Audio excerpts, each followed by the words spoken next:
ദുരന്തത്തിൽപ്പെട്ടുഴലുന്ന വയനാടിന് സാന്ത്വനമേകാൻ പാനൂരിലെ ബസ് കൂട്ടായ്മ രംഗത്തിറങ്ങുന്നു. ബസ് മുതലാളിമാരും ജീവനക്കാരും അടങ്ങുന്ന ബസ് കൂട്ടായ്മയാണ് വേറിട്ട മാതൃകാ പ്രവർത്തനത്തിനൊരുങ്ങുന്നത്. തിങ്കളാഴ്ച പാനൂരിൽ നിന്നും സർവീസ് നടത്തുന്ന ബസ്സുകൾ തങ്ങൾക്ക് ലഭിക്കുന്ന മുഴുവൻ വരുമാനവും മുഖ്യമന്ത്രിയുടെ ദുരിതാശ്വാസ നിധിയിലേക്ക് നൽകും. വയനാടിന്റെ കണ്ണീരൊപ്പാൻ പാനൂരിലെ ബസ് കൂട്ടായ്മ തിങ്കളാഴ്ച സൗജന്യ സർവീസ് നടത്തും.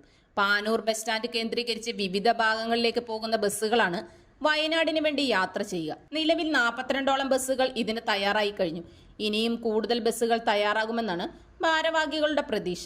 തിങ്കളാഴ്ചത്തെ സർവീസിൽ നിന്ന് കിട്ടുന്ന വരുമാനം മുഴുവനും തൊട്ടടുത്ത ദിവസം തന്നെ മുഖ്യമന്ത്രിയുടെ ദുരിതാശ്വാസ ഫണ്ടിലേക്ക് കൈമാറാനുള്ള ക്രമീകരണങ്ങൾ ഏർപ്പെടുത്തിയതായി ബസ് കൂട്ടായ്മ ഭാരവാഹി കെ ബിജു പറഞ്ഞു. ബസ് ഉടമകളും തൊഴിലാളികളും സംയുക്തമായി ഇതിന്റെ ഭാഗമാകുന്നുണ്ട്. കഴിഞ്ഞ പ്രളയകാലത്തും ബസ് കൂട്ടായ്മ സൗജന്യ സർവീസ് നടത്തിയിരുന്നു.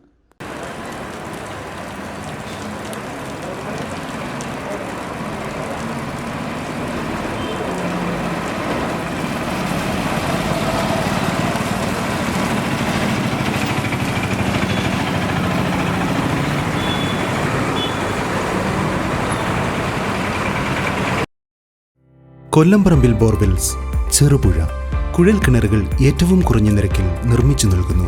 Master drilling, tractor drilling, ഇൻവെൽ drilling.